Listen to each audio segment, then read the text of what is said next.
And so we're in a series today called Advent Conspiracy, and the series' big idea has been this, that at the core of the Christmas story is an invitation to conspire. You cannot read the Christmas story, you cannot look at the accounts of Matthew and Luke and not see the conspiracy that is occurring as God invades the world with his kingdom of light, his kingdom of hope, his kingdom of joy and of peace. And we've been talking about how there are these little kingdoms that try to compete for our heart over the Christmas season. The kingdom of more. We've got to do more, consume more in order to have a good Christmas. The kingdom of perfect, which says we've got to make sure everything looks just like the image on Pinterest in order for us to feel like Christmas has been a success. Or the kingdom of busy that says we've got to fill our calendars with as many things as possible in order for Christmas to be good. And we've invited all of us in our church to say we don't have to live that way. We don't have to live broke. We don't have to live filled with debt. We don't have to live tired. Christmas is a time of freedom, and we can walk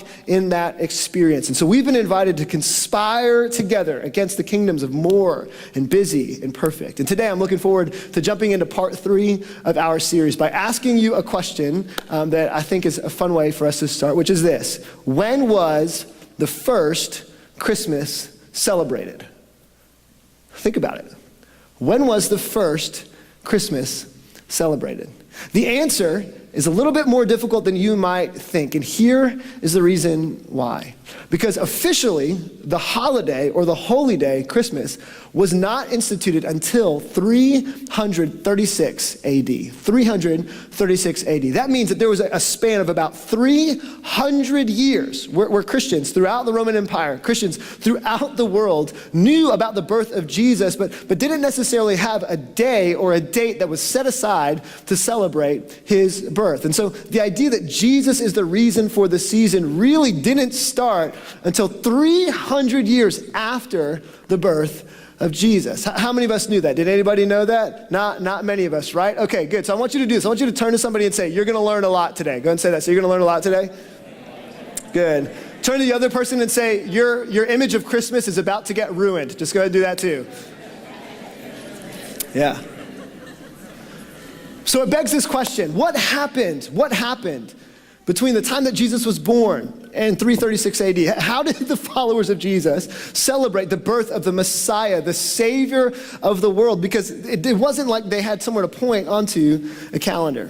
Well, we've got to understand a little bit about Roman history in order to figure that out. The Romans celebrated the god Saturn in the month of December. December 17th to December 23rd of every calendar year for the Roman Empire was the time called Saturnalia. It was a one-week festival, a one-week celebration where there was a lot of debauchery and drunkenness. Saturn was the god of more. He was the god of wealth, the god of plenty, the god of harvest. And so the Roman Empire, everyone in Rome really wanted to make sure that Saturn was a happy god, because a happy god would lead to more wealth and more consumption for the people of Rome. And so for an entire week, the Roman Empire, they set aside the laws. There was no laws in Rome for that week. They actually, in many cities, would pick somebody called the king of misrule. They would identify someone by lottery who would become kind of the MC, if you will, the master of ceremonies for that entire week. And whatever the MC said, whatever the king of misrule said, by law, people had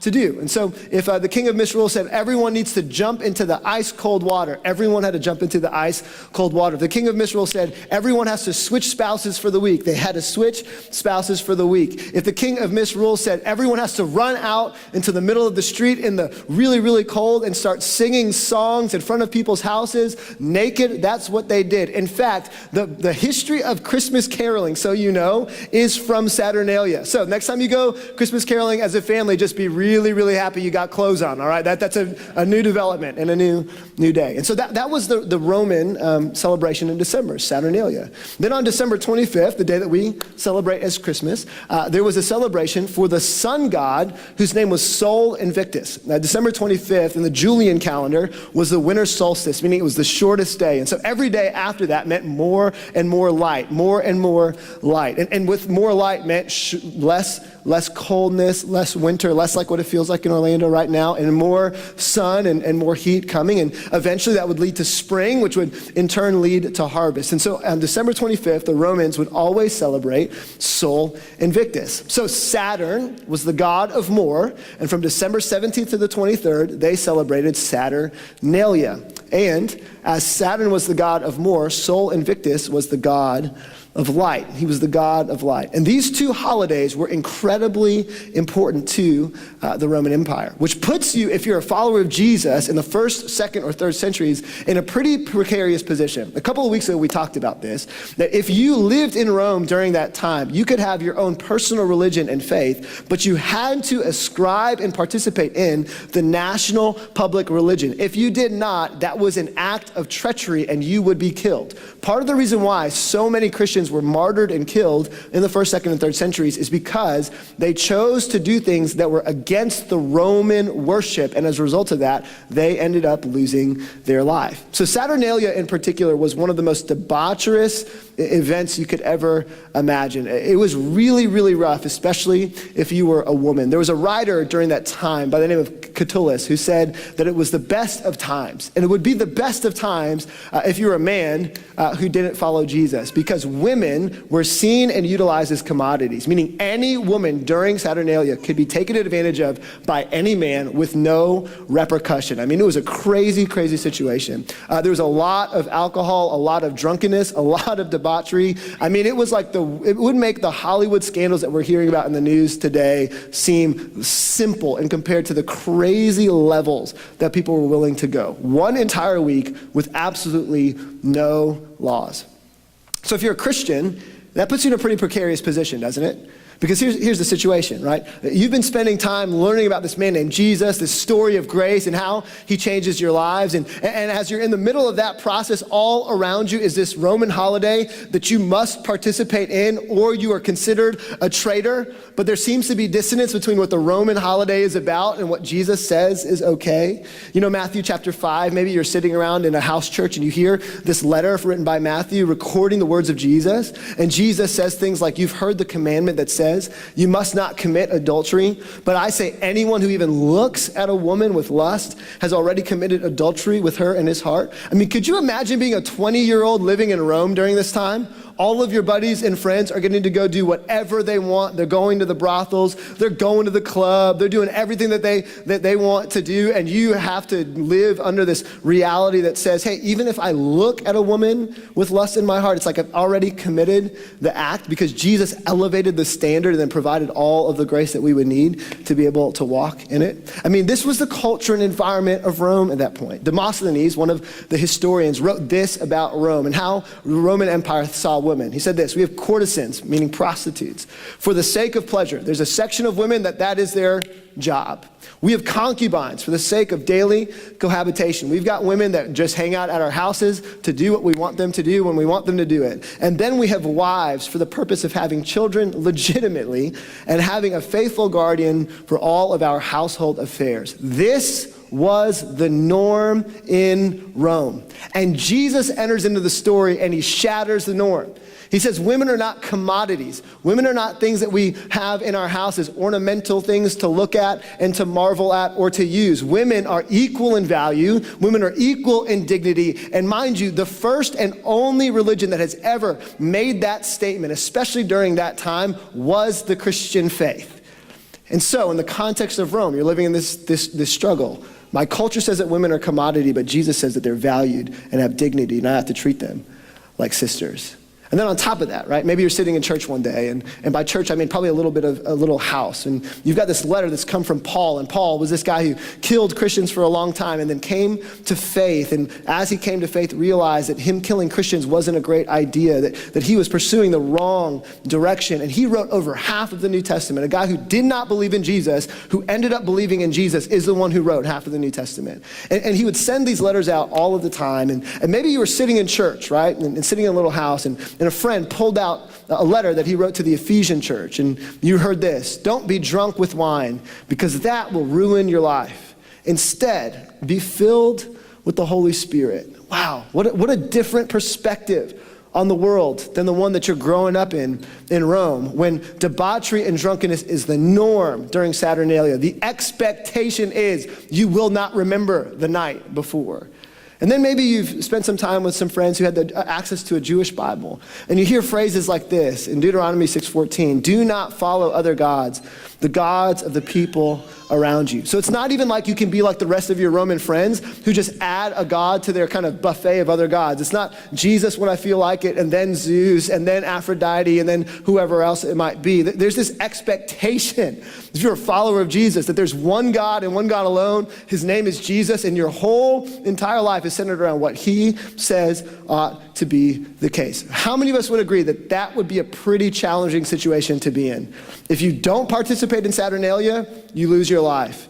If you do participate in Saturnalia, you're losing your conviction and everything that you believe that Jesus has called you to. That is the tension of every single Christian in Rome for 300 years. So here's what the Christians did.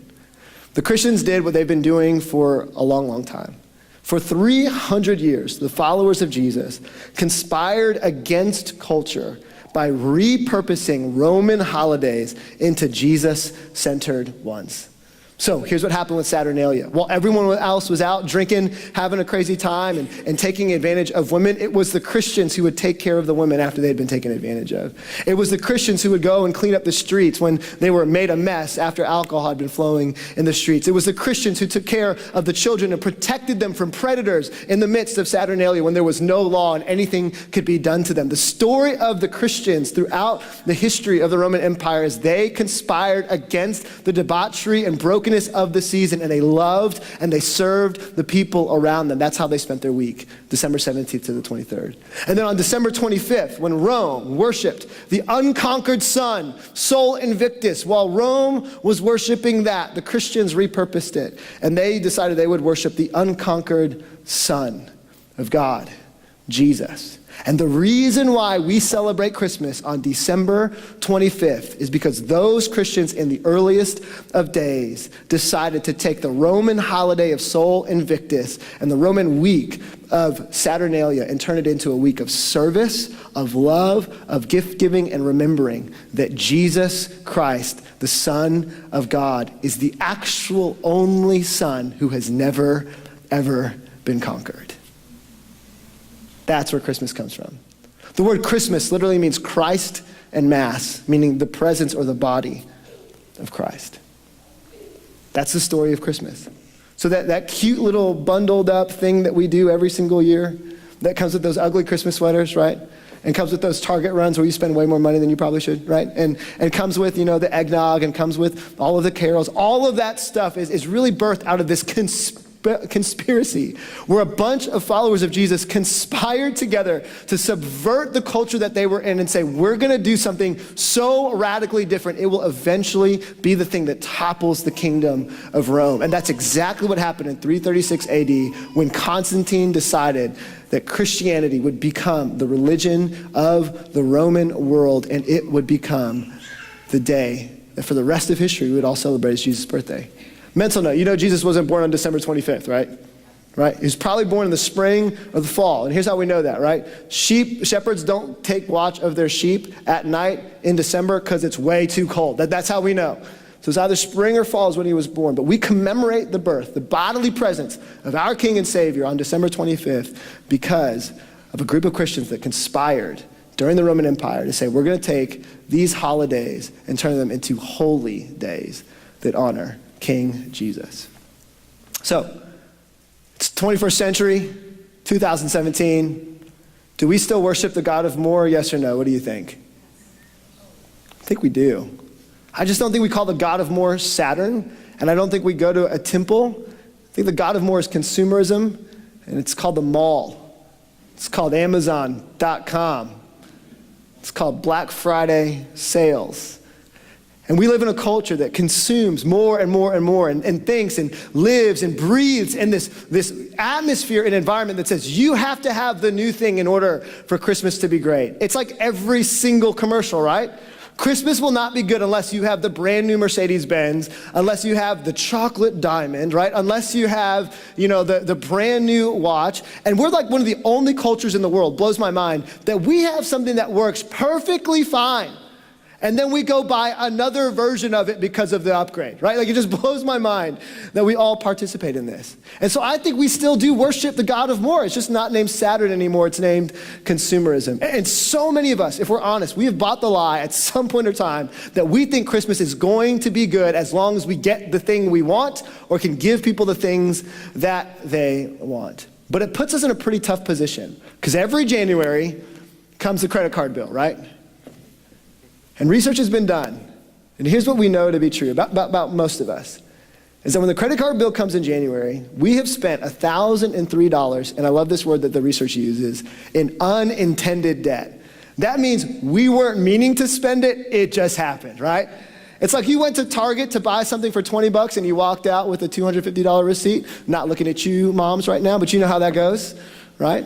You go to Amazon.com and you buy that one gift, and underneath it there's that section that says, people like you have purchased these items, and you're like, I need 7 of those, right?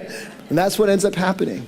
And so the average American has $1,003 in unintended, meaning we didn't plan for it, it wasn't budgeted, it wasn't expected, we went through the dollar line at Target, and we ended up with $1,003 of unintended consumer debt. Here's what's even crazier about it. The average American who has credit card debt has $16,061 of credit card debt, usually at a rate of 24% interest compounding.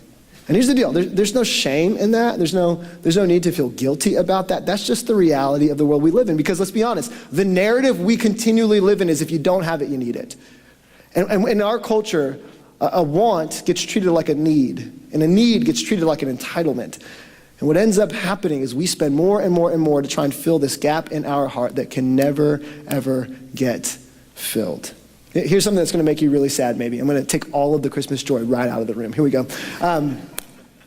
Every year in the United States of America, we spend $655.8 billion with a B on Christmas gifts every year. And I'm not against Christmas gifts. I think Christmas gifts are great. I think it's great to support the local economy. I am anti-debt, though. I don't think that we should overextend ourselves. But here's what's even crazier about this number, $655.8 billion a year in Christmas gifts. How much money do you think would it take to solve the global water crisis so that every single person around the world could have access to potable drinking water and not die of simple diseases like diarrhea or things like that because they don't have access to healthy water? Here's the number, 10 billion. Just talking with a fella of ours about just the nature of American culture. We spend more money on Halloween costumes for our pets. And if we were to redirect that money, it would cover all of the costs to evangelize or to bring the gospel to every single corner of the entire world. I think we worship a God called more. I think the name of this God is consumerism. And here's what happens every single Christmas, right? You buy that thing. You buy that plastic deal. You buy Billy the singing bass, right? You buy all of that, or bass, right? Because it's a fish, not a bass, right? You know what I'm talking about, right? It's like 1998. Anyways, you buy that, right? And then it ends up on a shelf somewhere and it gets dusty. Or your kids play with it for like a week or two, right? And then it gets tossed away. And it begs this question that all of us feel at some point, if we're just honest enough to slow down and take stock of it all. It's this question, why do we spend so much when spending that much gives us so little in return? Here's the thing. The reality is that part of the reason why we spend more than we ought to is because we think in some ways that if we just had a little bit more, we'd be a little bit happier. And Christmas would be what Christmas is meant to be. But Christmas is not about spending more. Christmas is actually a conspiracy. It's a conspiracy where the Christians, for all of time, have been conspiring against the God of more and been saying, you know what, we don't need more things because all we have in Christ is more than enough. And the story of this conspiracy isn't just found in the Roman Empire and in Saturnalia. It's actually found in the Christmas story that you've heard multiple times before, and it's hidden right underneath the stories that we read every single Christmas. And I want to show you one place where you find that today in Matthew chapter 2. I'm going to tell the story of Jesus and the Magi. Matthew chapter 2, verse 1, we find this. Jesus was born in Bethlehem in Judea during the reign of King Herod. Now we got to stop here and talk a little bit about Herod because you got to know who we're dealing with. King Herod was not just a normal guy. King Herod was called Herod the Great. And the reason why he was great is because he built some of the greatest wonders of the world during the first century. He was an incredibly powerful man, an incredibly wealthy man, and an incredibly politically connected man. He was best friends with a guy by the name of Mark Antony, and we've talked about this before. We are not talking about the ex-husband of Jennifer Lopez. That's not who we're talking about. When we talk about Mark Antony, we are talking about the guy who was married to Cleopatra, who was in love with Cleopatra, who was trying during the first century to topple Rome and take power from Caesar Augustus. But you know how the story goes. Caesar Augustus wins the day. Mark Antony loses. Cleopatra's out of the story. And this puts Herod in a really tough place because he's best friends with Mark Antony. And Caesar Augustus has a hit list with every single person who supported Mark Antony. And he's saying, I'm going to kill all of them off one by one, by one, by one, in the most gruesome of ways. So Herod, realizing that this is the case, he doesn't run like most people did. He actually goes directly to where Caesar Augustus is, and he walks right into the court where Caesar Augustus has taken power. He looks at Caesar Augustus in the eye, and he says, I was been faithful and loyal to Mark Antony, and I would be willing to die for him. The same way I've been faithful to Mark Antony, I will be faithful to you, Caesar. And Caesar is so blown away by the gall and the bravado of this guy who literally walked into his death that he leans back in his throne and says, I like this guy. And he ends up giving him not only the power that he once had, but gives him more territory as well. So King Herod seems like a pretty incredible leader, pretty courageous guy, except for the fact that he was also incredibly paranoid. Here's how paranoid he was. King Herod had his son, firstborn son, murdered when he was a little kid because he was worried about him taking his throne. He had two of his other sons murdered. He had 300 soldiers murdered because he woke up from a dream thinking that maybe they were going to cause a coup. No evidence, just thought that that was going to happen. Killed him. Killed a bunch of Jewish scholars who thought that Herod might lose his throne. King Herod was a ruthless man who wanted to consolidate power, and he was willing to kill everyone and anyone to get it. And so, that's the environment that Jesus is born in. And then in verse 2, we find this. About that time, some wise men from the eastern lands arrived in Jerusalem, asking, where is the newborn king of the Jews? We saw his star as it rose, and we have come to worship him.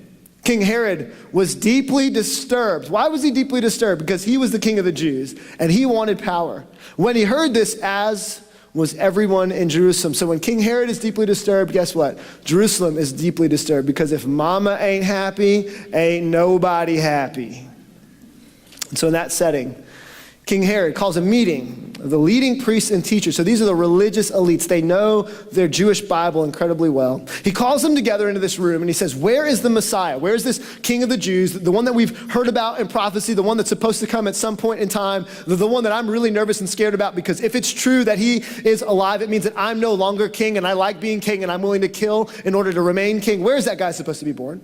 Verse 5, they respond, in Bethlehem, in Judea. They said, for this is what the prophet wrote. Now stop here. You got to get this, okay? Because this isn't just a story in history. This is a story that has been being developed over thousands and thousands and thousands and thousands of years. This is the story and the history of the people of Israel saying there's one day going to be a king. His name is going to be great. He will be our Messiah. And he's going to be born in this place called Bethlehem. So the fact that Jesus was born in Bethlehem is not just circumstantial. It's not just a moment. It's a significant reality that Jesus happens to be born in a place where the king would eventually come. And you, O Bethlehem, in the land of Judah, this is the prophecy, are not least among the ruling cities of Judah, for a ruler will come from you, who will be the shepherd for my people Israel. So I want you to get this, okay? This is big. Herod and the religious elites, they knew their rescuer had come. 6 miles down the road from Jerusalem, in this little town called Bethlehem, the most educated religious scholars knew that if these guys from the east, called the Magi, the magicians, showed up saying, we've heard that there's a newborn king of the Jews. Where is he born? And they know that it's in Bethlehem. Herod, who was Jewish himself and had access to the greatest education of the first century, the religious elites who studied the Jewish Bible and knew it backwards and forwards, they all knew what this meant. That little baby that was born in Bethlehem, 6 miles down the road, was the one that people have been waiting for thousands of years. Herod and the religious elites knew that their rescuer had come. So their actions at the end of this story are going to be pretty interesting. The Magi, those wise men, by the way, there weren't 3 of them, there were 3 gifts, but probably far more people that were there. The Magi, which is short for the word magicians, were the least likely characters to know. Why were they the least likely characters to know? Because they were magicians who practiced astrology, who were from the east, most likely Persia, and did not have access to the Jewish Bible. These were people that were astrologers. I mean, these were the types of people that were so rich that they had time to spend to look at the stars. Like, that's what they did. They would be the guys who, walking through Publix, would pick up the magazines and look at the horoscope in the back and be like, oh yeah, it seems like this is my year. Like that's who they would be. They were the kinds of guys who, if they wanted to use a pickup line for a girl, if they were meeting a gal and wanted to take her out, would be like, hey girl, what's your sign? Like that's who these guys were. They were horoscope reading, eyes in the sky, crazy mystics who had no clue about the Jewish Bible. And yet they are the ones who are willing to travel over 2 years to meet a king who they have no clue about. Isn't that crazy? In Matthew chapter 2, verse 7, we find this. Then Herod called for a private meeting with the wise men, and he learned from them the time when the star first appeared. So he had a date and time. He knew when they saw the stars, about 2 years before.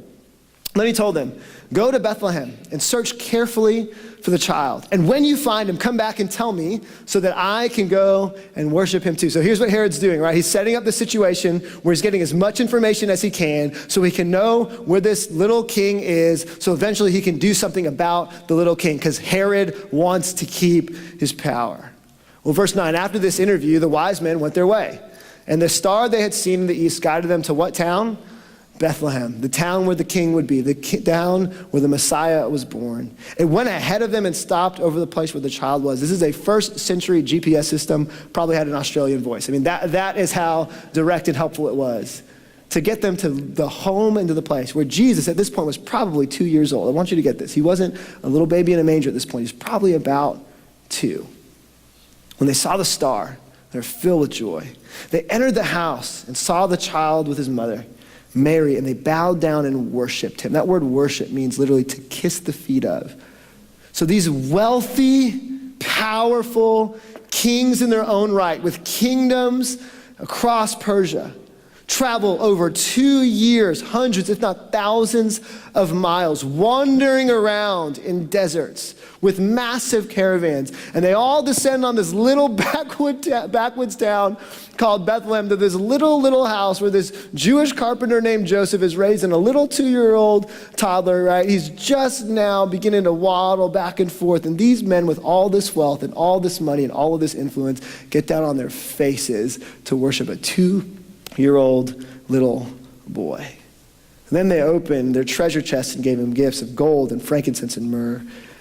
Verse 12, when it was time to leave, they returned to their own country by another route, for God had warned them in a dream not to return to Herod. Why did they not return to Herod? Well, we find out in verse 16 that Herod was furious when he realized that the wise men had outwitted him.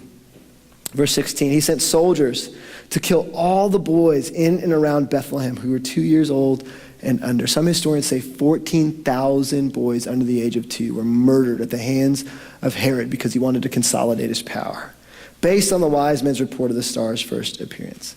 One historian, Macrobius, writes about this era. He said, when it was heard that as part of the slaughter of boys up to 2 years old, Herod, king of the Jews, had ordered his own son, Antipater, to be killed, the emperor, Caesar Augustus, remarked, it is better to be Herod's pig than it is to be Herod's son. Because Herod was Jewish and he wouldn't eat pork, it would be better and you would be more likely to live if you were a pig than a son in Herod's court. It's an incredible story, isn't it? Which begs this question. And it has been bothering me now for years, and I've been leaning into it, trying to study it, and maybe it's a question that you've asked before too. If Herod was Jewish, and all of the scholars were Jewish, and they had the Bible, and they knew where that baby was going to be born, and they had all been waiting and hoping for the king to come, why in the world is it? Why didn't Herod or the religious elites go and worship Jesus? The Magi traveled hundreds, if not thousands of miles to meet this 2-year-old boy. And Herod and the religious elites needed to travel nothing but 6 miles. He could jump in his chariot and have somebody drive him there in a matter of minutes, and yet he never went to worship the king who all of the scriptures pointed to. And the Bible doesn't tell us why, but I wonder maybe the religious elites, maybe King Herod, maybe they were just too busy. Maybe they had a country to run, a kingdom to build, aqueducts to put together, a legacy to make, and they could not find the time to go and visit this little baby in the backwoods town of Bethlehem. Maybe it was that they were too distracted by the perfection of a legacy that they were trying to create, by the energy and the things that were around them. Maybe they had just too many things going on that they just forgot about this little baby in Bethlehem. Maybe they were disinterested. Maybe they had studied it, but they had heard the story so many times before. Kind of like us as Christians. We hear the Christmas story every single Christmas. And maybe they said, been there, done that, I've heard it before, and they just were not interested. We don't know. But what we do know is the most unlikely people to be in the presence of Jesus, these horoscope reading, mystical, star-chasing Magi, met the King of the universe, and the ones who should have known better actually tried to kill him. So let me ask you this question. What if we're more like Herod than we realize? What if in the midst of this Christmas season, as we consume more and more and more and do more and more and more and try to pursue the perfect Christmas, that we actually have a little bit of Herod in our hearts more than we're willing to realize? Yeah, we're not killing kids, of course, but maybe we're not going to Jesus. Maybe we're not willing to take the journey to Jesus this Christmas season. Maybe it's just because we're too busy. We got too many things on our minds. We've got exams to take care of. We've got deadlines to meet. We've got bonuses to get. We've got parties to go to. And so we haven't even stopped to take a moment outside of this hour and change on a Sunday to reflect on the story that changed our entire universe. Or maybe we're just too distracted. Got too many things going on. Too many things that are capturing our attention to stop and reflect and go be with Jesus. Or maybe we're just disinterested. And maybe if you're not a Christian, you're just not interested at all. Or maybe you've been a Christian for a long time. It's like, been there, done that. It's the Christmas story. Can we get on with the rest of the year? But this story, the little baby born in a backwoods town of Bethlehem, it's not just a story, but it's the culmination of thousands of years of prophecy, of people looking forward to a day when a king would enter the story and save us from ourselves. And that is exactly what happened. And it could not have happened by accident. It is God who orchestrated the story. So let me ask you this question. Have you been pretty busy this Christmas? Have you stopped to spend time with Jesus? Have you been distracted this Christmas? Or have you stopped to spend time with Jesus? Have you been disinterested this Christmas, or have you leaned into the story and read it again with your kids, read it again with your community, saying there's something fresh and new that I might be able to discover this year that I never knew from last year? Because here's what I know. The culture we're in says worship the God of more. You want a great Christmas? Go buy that thing. Go get that toy. Go spend that money. And all the while, we miss the true meaning of what this day is all about, what the season is all about. In the same way that the Roman Christians had to conspire in the first century to repurpose the holiday, to remind them of what it was actually about, the birth of Jesus, I think we have to repurpose Christmas to remind us today about what this is actually about. It's not about spending more. It's not about consuming more. It's not about staying busy. It's not about pursuing perfect. It's about enjoying Jesus and the gift that he is. So what if this Christmas we conspired like the Magi to give the gift of presents instead of just presents?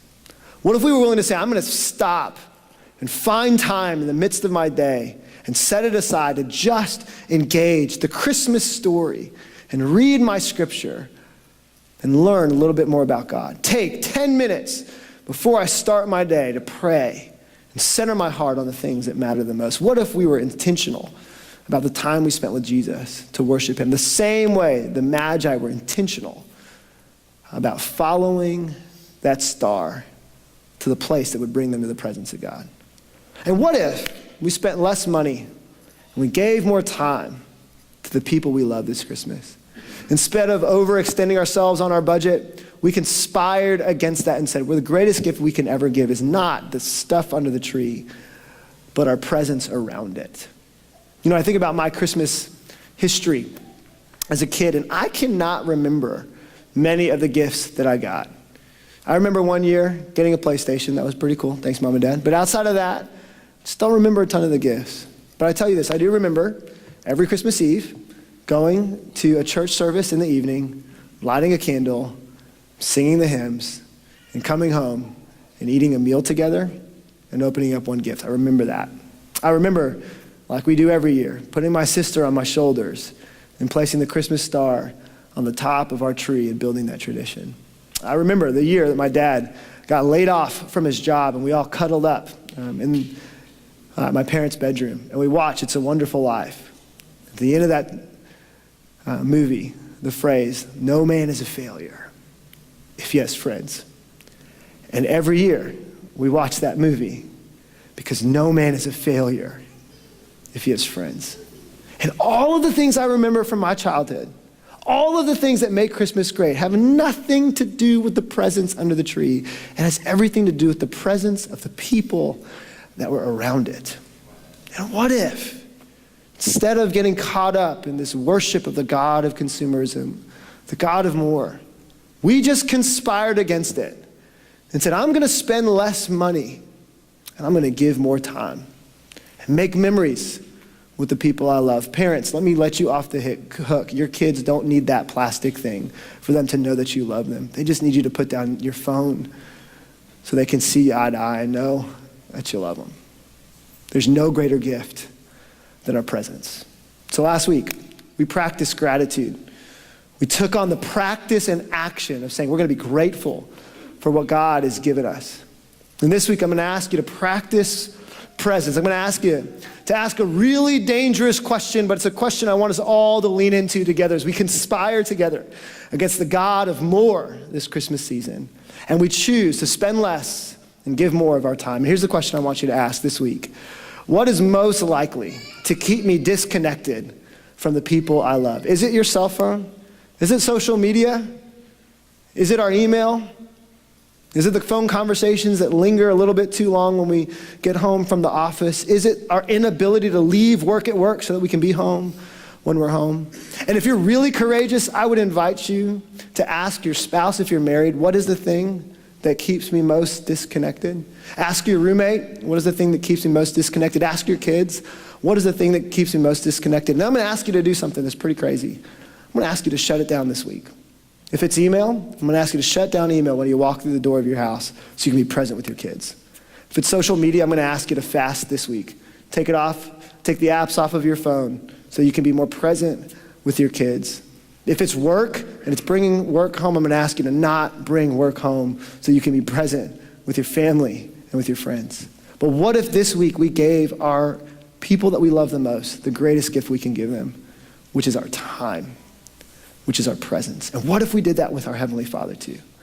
That God is so worth our time because every time spent with him is time that we get to learn more, time that we get to experience and be reminded of his grace. What if we chose to carve out time intentionally to say, instead of scrolling like this, I'm going to swipe to the app that says Bible. I'm going to click on it and pick a reading plan and learn a little bit about this king who came 2,000 years ago as a baby in a backwoods town called Bethlehem who would change our lives forever. Let's give the gift of presence this Christmas, and let's conspire together to spend less and give more.